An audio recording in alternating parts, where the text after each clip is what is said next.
the word go. And it's hard to understand sometimes for us what that's all about and what the significance of that is.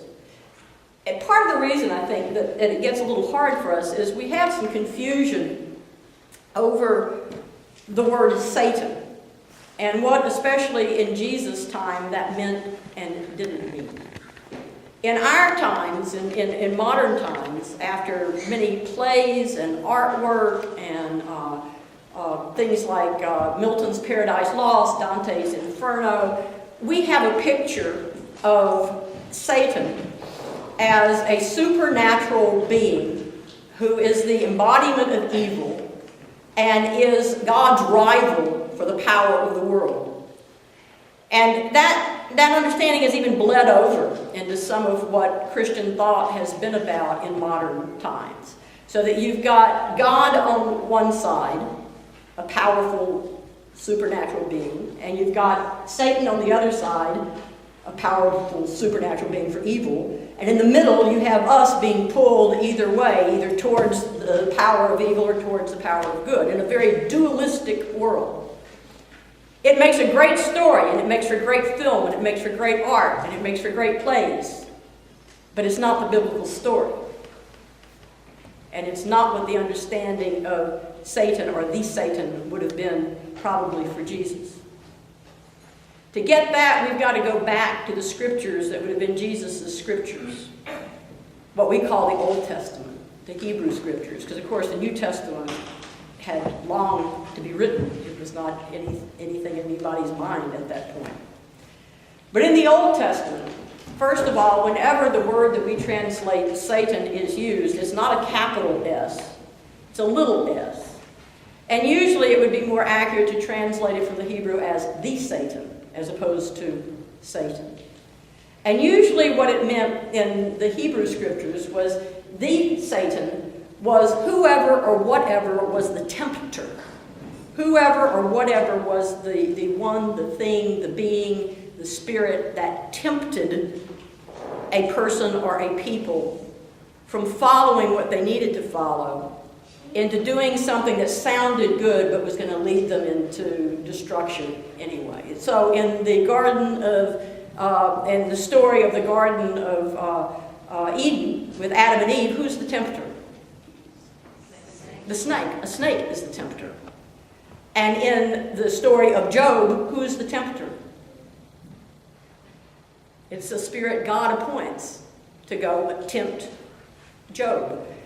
And when you read in the Old Testament scriptures over and over, the tempter can be many different things, but it's not one particular embodiment of supernatural evil equal to God in this dualistic fight. It's a tempter, sometimes even sent by God himself to test somebody. And in the time of Jesus, that still was there. Now, they had begun to think more of all that being kind of brought together in a composite figure. And sometimes did use sort of more of a capital S Satan. But still, it was not what we think of when we see movies like The Exorcist, or it was not what we think of when we see pictures sometimes in children's Bible storybooks of little scary creatures with horrible faces on it. It still was thought of, and Jesus would have thought of it, as the tempter.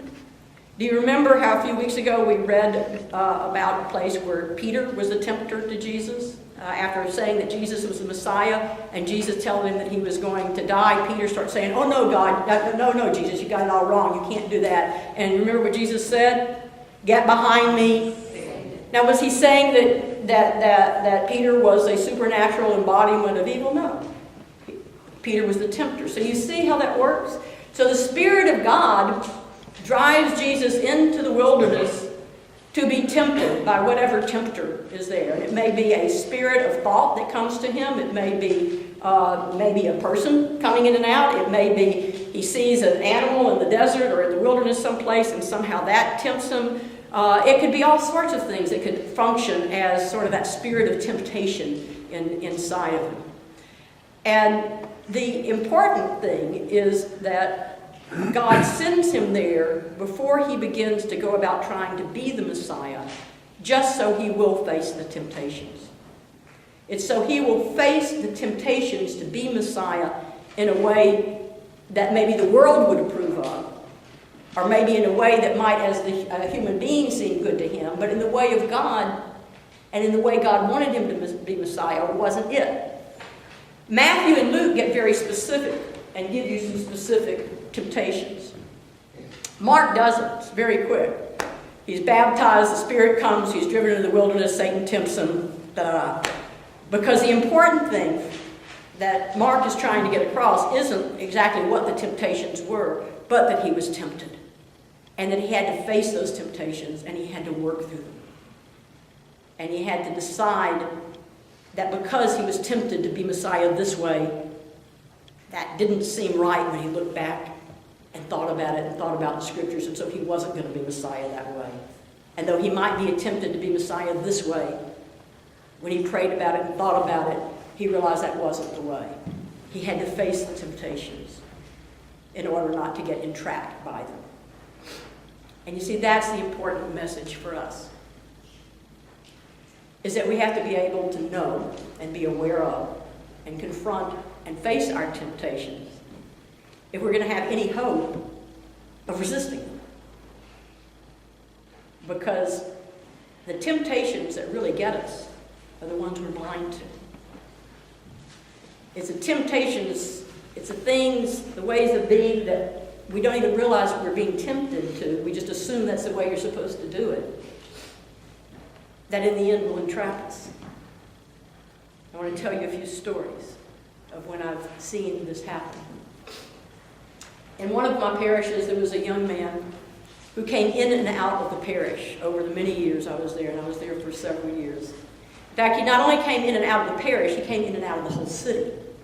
He would be there for a while, he'd get a job, he'd work, things would be going okay. He'd get bored, or he wouldn't like what somebody had said or somebody had done, or he'd think his boss was stupid, and he'd leave the job and he'd move to another city. And he'd get a job, and things would go fine there for a while, and the same thing would happen. He'd come back home. He'd usually come back to the parish. And this would go on over and over. He would be there in the city where the parish was, and in the parish, and doing fine, and then all of a sudden he'd up and leave and go someplace else for a couple of years until that wasn't right, and he'd come back. You see, he had the temptation to think that whenever he wasn't satisfied with things, that the solution was a move. He had the temptation of thinking that a geographical fix would fix all of the issues that faced him. And of course, the only thing that's wrong with a geographical fix is that when you move, you take yourself with you. You take all your issues with you, and you take all your ways of thinking with you, and so you simply go and do the same thing you've always done, just in another place. But the fact that he never was aware that instead of just a way of being in the world, this was a temptation that he kept falling into, he kept getting entrapped by it. And I don't know whatever happened. Eventually I moved. Another story, another parish. There was a young woman, an adult, married with children, and we often had lunch together and things like that, and she was always telling me about how much she resented her parents, and you know, never real clear about why, but she just really didn't have a very good relationship with her parents. And they were going to come for a visit, and so she said, while they're here, would you come over and have dinner with us? So I said, okay, sure, I will. So I went over to their house for dinner with the mom and dad and my parishioner and her husband and her couple of children. And I thought it was a nice night, but I thought it was kind of odd. I mean, the mom cooked her mother cooked the whole dinner. Her mother cleaned up after the whole dinner. Her mother put the kids to bed and read them a story. And her mother did everything that had to be done. It was kind of like I was visiting her mother's house. And after her mother and father left, you know, I had lunch with her, and I wondered what she was going to say, because they were delightful people, and it looked like her mom and dad had been really helpful while they were there. We sat down to lunch, and she said to me, well, you see what I mean? And I went, no, I didn't quite get it. And she said, well, she said, I wish just once they would come and just visit. I just wish once they would come to my house and just be a part of how we live our lives in our house. I wish just once, if we were going to order pizza, we just got to order pizza, and we did that instead of my mom having to fix this big meal. I just wish once she would think we were capable of leading our own lives, and we just could be a part of what we do and see what we do. She said, no, she had to fix everything, do everything, clean everything. She said, God, she said, my dad even cleaned my oven with something, and it was a self-cleaning oven, and he ruined it. With all the best intentions, and with deep love for their daughter, her mom and dad had fallen into the temptation of over-functioning. They didn't even realize it. I mean, they just thought they were being helpful. And they couldn't understand why she wasn't always grateful for their help, when all they were doing was being helpful. But you see, they were blind to that. They weren't aware that they were tempted to show their love, not by just accepting the way their kids did things and getting into what they did and learning what they did. They weren't aware that they were tempted to show their love by doing everything for the kids. And because of that, it created a deep breach between them that none of them really understood. They weren't aware of the temptation, and they became entrapped by it. One more story. I had a friend who was a clergy person. He still is a clergy person. He's retired now. But this happened years ago when we were both young and had both been in ordained ministry just for, I guess about 6 years, something like that. And he had a nervous breakdown. And he had to leave his church. And he went into extensive therapy for several years. And one of the things he learned in therapy was that his temptation to always compare himself to other pastors and then list all the ways he came up lacking was killing him. Because there were a lot of other pastors that were better preachers than he. There were a lot of other pastors that were better teachers than he. But he was an incredible pastor on a one-to-one basis. He's who you'd want in a crisis, more than some of our other colleagues who could have preached the socks off of it. But he didn't see that, because his temptation was to go home every night and to think of the ways that he had failed instead of the ways that were his unique gift. So he did eventually come back to ministry and have a long career before he recently retired. But he came back with an awareness that was his temptation. It never went away. It was always his temptation to go home and start to catalog the things that he had screwed up. But he learned to recognize that as a temptation. And he learned to stop it. He learned that being aware of his temptation, he could resist it, stop it, and not be entrapped by it. And then become the incredibly wonderful pastor that God had created him to be. So we all have temptations. We all do. You don't live this life without temptation. We have some we know about. And those, we can recognize them, we can do what we need to do to learn to resist them, to stop falling into them. Those aren't the ones that we really need to worry about as much.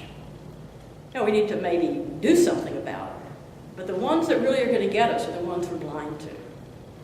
The ones that are going to get us are the temptations we have of ways of being in the world that we don't even see, that we're falling into a temptation that isn't a very good place to be.